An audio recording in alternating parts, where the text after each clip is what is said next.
The question asks, what is the rate of change of the function graphed below? We know rate of change is m, which also is slope. To find the rate of change, you need to find the change in y over the change in x, which is y2 minus y1 over x2 minus x1. Once we have that written down, we want to look at the graph and we want to find our bullseye points. And we want to choose points on the function where the function intersects on the axes. So our first point is going to be 0, -3. Then write out your coordinate points next to it.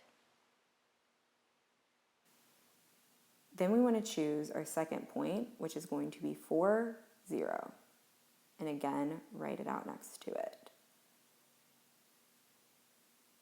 After we have that written down, we want to label which is going to be our x1 and y1 and our x2 and y2. So I'm going to choose 0 as my x1 and -3 as my y1. So 4 will be my x2 and 0 will be my y2.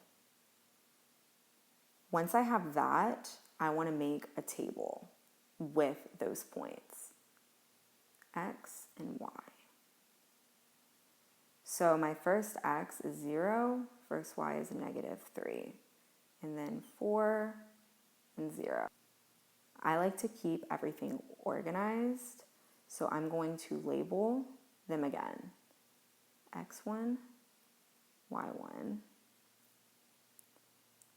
x2, y2.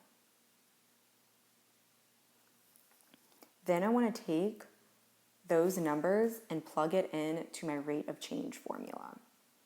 And I'm going to keep everything in parentheses so it stays nice and organized.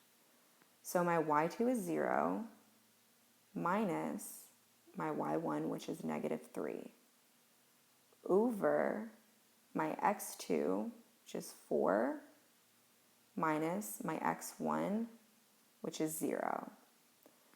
Whenever you see a minus sign that's followed by a negative, it turns it into addition. So our top is going to be 0 plus 3, and our bottom stays the same. So 4 minus 0. And then you just solve for your answer. So 0 plus 3 is 3 over 4. To check this, you can do the rise over run, which you learned in middle school, to count them out. So you start at your first bullseye point, which is going to be 0, -3, and I'm going to count up. 1, 2, 3, okay. And then I want to count the run, which is 1, 2, 3, 4. And that gives us 3 over 4. So we know that our answer is D. Once I found my answer, another way to check to make sure that my line, my function is positive, is to look at the way the line is going from left to right. So the function is increasing. It is going up from the left to the right, which makes it a positive slope. And my answer is a positive slope, so I know that I do have the right answer.